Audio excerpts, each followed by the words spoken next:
പഠിപ്പിച്ച രീതിയിലായിരിക്കും ഇവൻ കണ്ടുമുട്ടുക എന്ന് മുഹമ്മദ് റസൂലുള്ളാഹി സ്വല്ലല്ലാഹു അലൈഹി വസല്ലം നമ്മെ പഠിപ്പിക്കുകയാണ്.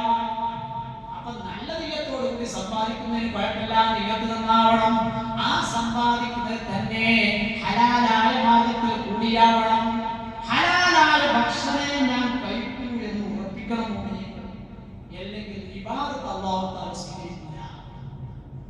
ഹലാലല്ലാത്ത ഭക്ഷണം കഴിക്കുന്ന ആളെ ഇബാദത്ത് എങ്ങനെ ഉണ്ടാവുക? ഈ പള്ളിപ്പടോ ഇറച്ചിക്കള്ള കാരണം എന്താ?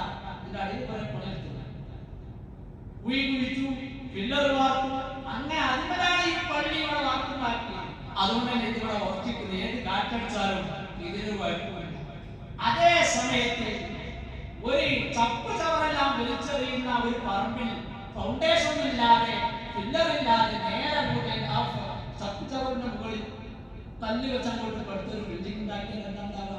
അതൊരു കാറ്റടിച്ചങ്ങോട്ട് മറിഞ്ഞിട്ട് വീട് പോകും എന്നതുപോലെയാണ് ഹലാലല്ലാത്ത ഭക്ഷണം കഴിക്കുന്നവന്റെ ഇബാദത്തുകളിലെന്ന് ഇമാം ഗസാലി റളിയല്ലാഹു അൻഹു വിവരിച്ചതായി കാണാൻ സാധിക്കും.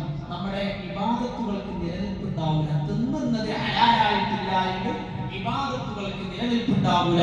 അല്ലാഹുവിന്റെ അരികിൽ അതിന്റെ പ്രതിഫലം കണ്ടെത്താൻ നമുക്ക് സാധിക്കില്ല. അല്ലാഹു നമ്മുടെ എല്ലാവരുടെയും ജീവിതം നന്നാക്കി തരുമാറാവട്ടെ, നമ്മുടെ ഇടപാടുകൾ നന്നാക്കി തരുമാറാവട്ടെ. അപ്പൊ സഹോദരന്മാരെ, സമ്പാദിക്കുന്നത് ഹലാല മാർഗത്തിൽ കൂടിയായിരിക്കണം.